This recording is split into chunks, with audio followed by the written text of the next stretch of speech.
Good morning students, welcome to this channel. Students, आज मैं आपको इस चैनल में, इस प्रोग्राम में, इस एपिसोड में मैं आपको बताने वाला हूं लॉज ऑफ प्रोडक्शन। ये 11th का सिलेबस। मैंने अपने प्रीवियस वीडियो में ये बताया what is production, what is the relationship between TP and MP and what is the relationship between AP and MP. इस वीडियो में मैं बताऊंगा आपको कि लॉज ऑफ प्रोडक्शन क्या है।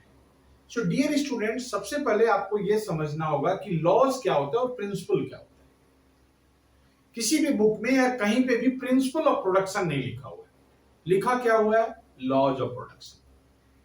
तो ये हमारे लिए जानना जरूरी होता है कि लॉज क्या है और प्रिंसिपल का डिफरेंस पता होना चाहिए। प्रिंसिपल क्या होता है? प्रिंसिपल भी कॉज एंड इफेक्ट के ऊपर डिपेंड करता है। अगर कोई कॉज है तो इफेक्ट होगा, लेकिन principle time to time change हो जाता है, principle person to person change होता है, principle place to place change होता है। लॉज भी कॉज एंड इफेक्ट के ऊपर बेस्ड है। If there is effect there is a cause. So that means अगर लॉज है तो लॉज भी कॉज और इफेक्ट के ऊपर बेस करेगा, और लॉज यूनिवर्सल होता है। वो according to time, according to place, according to person change. तो लॉज ऑफ प्रोडक्शन को हम दो टाइम पीरियड में पढ़ते हैं। One is called short period, जैसे मैंने अपने प्रीवियस वीडियो में आपको बताया which time period is called short period and which time period is called long period. तो शॉर्ट पीरियड में हम जिस लॉ को पढ़ते हैं, that law is known as law of variable proportion. उसको हम बोलते हैं लॉ ऑफ वेरिएबल प्रोपोर्शन। और लॉन्ग पीरियड में जिस हम लॉज को पढ़ते हैं, that is known as law of returns to scale. So ये आपके सिलेबस में नहीं है, इसलिए इस वीडियो में मैं law of returns to scale पे कुछ जिक्र नहीं करूंगा। जिस दिन ये सिलेबस में इंट्रोड्यूस हो जाएगा, मैं एक नया वीडियो बनाकर डालूंगा what is law of returns to scale. So dear students, आज हम कंसंट्रेट करेंगे what is law of variable proportion. Law of variable proportion short period में अप्लाई होता है, और ये लॉज ये बताता है कि अगर शॉर्ट पीरियड में मशीन को कांस्टेंट रखा जाए, टेक्नोलॉजी को कांस्टेंट रखा जाए, और सिर्फ लेबर को इंक्रीज किया जाए, सिर्फ लेबर को बढ़ाया जाए, तो टोटल प्रोडक्शन पे क्या इफेक्ट होगा। That means what would be the total production when only one variable input, labor, is increased in any factory, in any organization in the short period of time.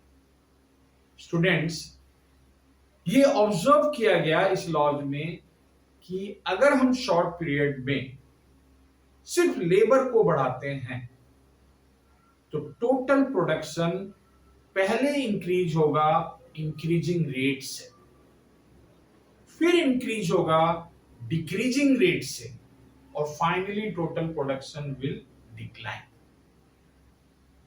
That means marginal production will first increase, reaches to its maximum, then starts declining, becoming zero, and finally becomes negative.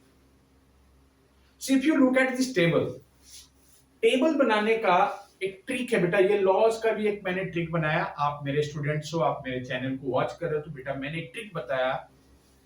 यहां पे इस laws में पहले marginal production increase होता है, तो increase का मैंने क्या ले लिया? आई, फर्स्ट अल्फाबेट।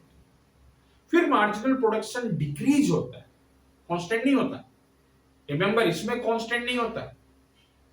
पहले मार्जिनल प्रोडक्शन इंक्रीज होता है, फिर मार्जिनल प्रोडक्शन कांस्टेंट होता है, नहीं सॉरी कांस्टेंट नहीं होता है, फिर मार्जिनल प्रोडक्शन डिक्लाइन होता है, फिर मार्जिनल प्रोडक्शन जीरो होता है, और फाइनली मार्जिनल प्रोडक्शन नेगेटिव हो जाता है। तो if you see the character of marginal production, then you will find marginal production is first increasing. I am taking the first alphabet I.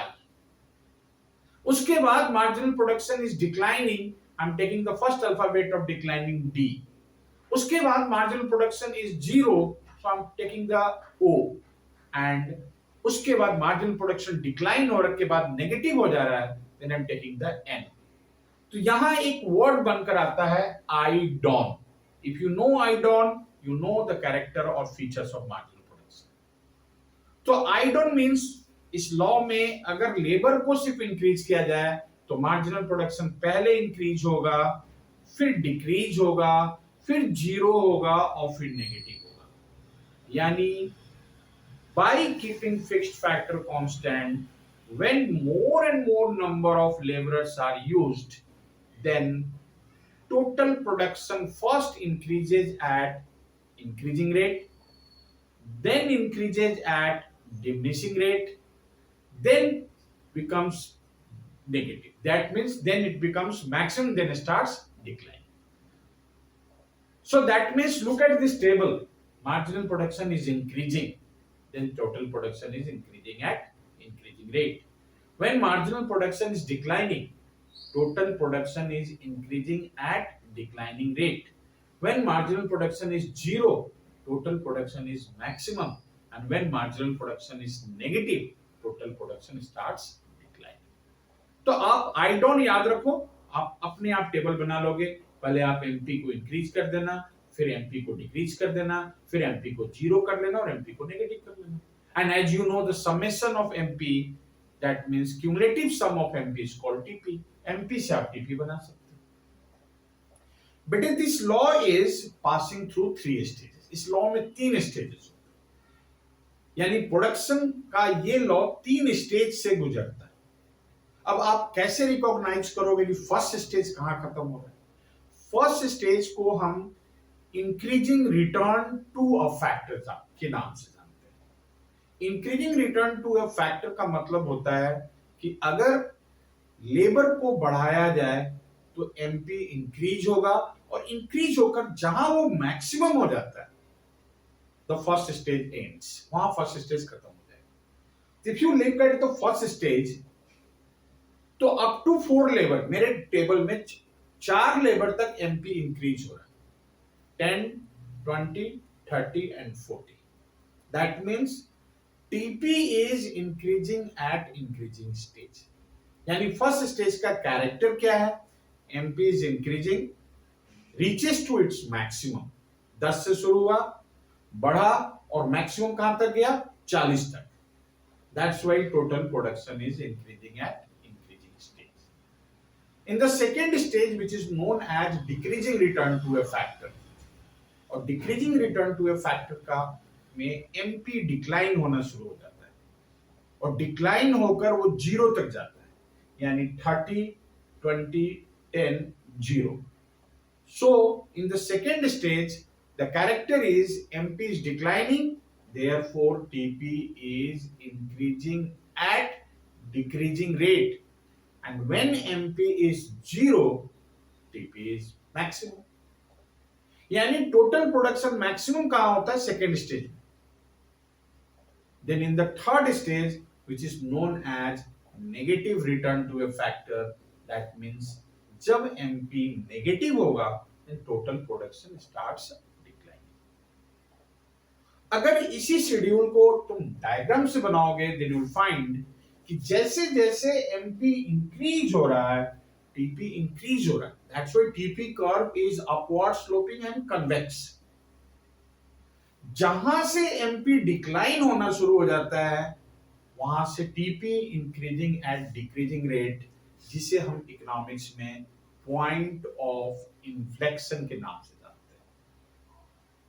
मेरे इस diagram में आप देखो, जो मैंने टी पॉइंट दिया है, that is called point of inflection. यानी वहां के बाद total production is increasing at decreasing rate. या नीचे की डायग्राम में देखो तो एमपी स्टार्ट्स डिक्लाइनिंग। कई बार ये 1 नंबर में क्वेश्चन आता है, what is point of inflection? It is the point from where MP declines, correct answer. और या आप लिख सकते हो, it is the point from where TP starts increasing at decreasing rate. And slowly MP is declining, and finally you find MP becomes negative. So TP curve starts declining. तो third stage का क्या character होता है कि MP जब negative हो जाता है तो TP starts declining. कोई भी प्रोड्यूसर मैक्सिमम कहां तक जा सकता है? Second stage.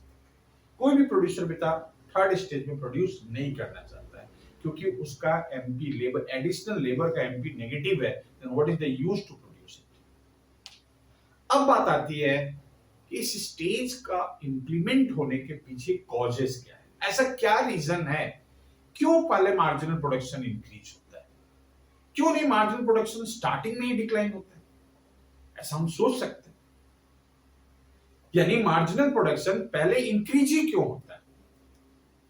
तो certain points you have to keep in your mind. First stage में, जब हम फर्स्ट स्टेज में ऑपरेट करते हैं तो 3-4 पॉइंट है जो आपको याद रखना है। We are reaching towards the optimum ratio of labour and capital. यानी मेरे पास जो मशीन है, मेरे पास जो टॉयज बनाने की फैक्ट्री है, उस फैक्ट्री का मशीन और लेबर का रेशियो 1:4 है। सो डियर स्टूडेंट्स, अगर 1:1 लेबर, यानी एक लेबर एक मशीन है, तो एमपी कम होगा। लेकिन जब एक लेबर एक मशीन और 2 लेबर होगा तो एमपी बढ़ना शुरू हो जाएगा, क्योंकि मेरे फैक्ट्री का जो ऑप्टिमम रेशियो 1:4 है। तो अप टू 4th लेबर तक एमपी बढ़ता जाएगा। जैसे हम 4th के बाद 5th लेबर को यूज करेंगे, then second stage starts. So dear students, first stage में क्या होता है, we are reaching towards the optimum ratio of labour and capital. Secondly, first stage में substitution between labour and capital is possible. आसानी से हम labour को capital की जगह सब्स्टिट्यूट कर सकते हैं, कैपिटल को लेबर की जगह पे सब्स्टिट्यूट कर सकते हैं। फर्स्ट स्टेज में division of labour is possible, यानी लेबर को हम इजीली डिवाइड कर सकते हैं अकॉर्डिंग टू एबिलिटी। लेकिन सेकेंड स्टेज में ये सारे फैक्टर्स पॉसिबल नहीं होता है, इसलिए मार्जिनल प्रोडक्शन स्टार्ट्स डिक्लाइन। जैसे मैं अपने फैक्ट्री का एग्जांपल ले रहा हूं, जैसे मैं 5वें लेबर को यूज करूंगा, I am crossing the optimum ratio of labour and capital, division of labour and capital is not possible, substitution between labor and capital is not possible, factor indivisibility is not possible. Because of these points, marginal production starts declining.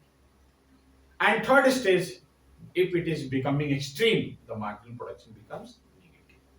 तो mainly आपको जो याद रखना है, laws का statement याद रखिए। Laws 3 stage से क्रॉस करता है, तीनों स्टेज को याद रखो।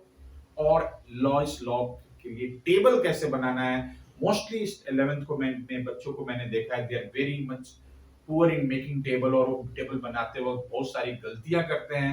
क्योंकि आप मेरे चैनल पे पढ़ते हो, आप मेरा वीडियो वॉच करते हो, तो डियर स्टूडेंट्स, आप एक वर्ड याद रखो, आई डोंट, जिसको आप चलते फिरते यूज कर सकते हो। आई डोंट का मतलब हुआ पहले एमपी को इंक्रीज करना है, फिर एमपी को डिक्रीज करना है, फिर एमपी को 0 करना है, और फिर एमपी को नेगेटिव करना है। जहां तक एमपी इंक्रीज हो रहा है उससे टीपी जो आएगा फर्स्ट स्टेज का होगा, जहां तक एमपी डिक्लाइन होकर 0 तक जाएगा वो सेकेंड स्टेज होगा, और जब एमपी नेगेटिव होगा तो थर्ड स्टेज होगा। Thank you for watching my video. मैं आपसे रिक्वेस्ट करूंगा कि आप मेरा वीडियो देखते हो, आपको अच्छा लगता है तो इसे लाइक करो और शेयर करो। Thank you very much.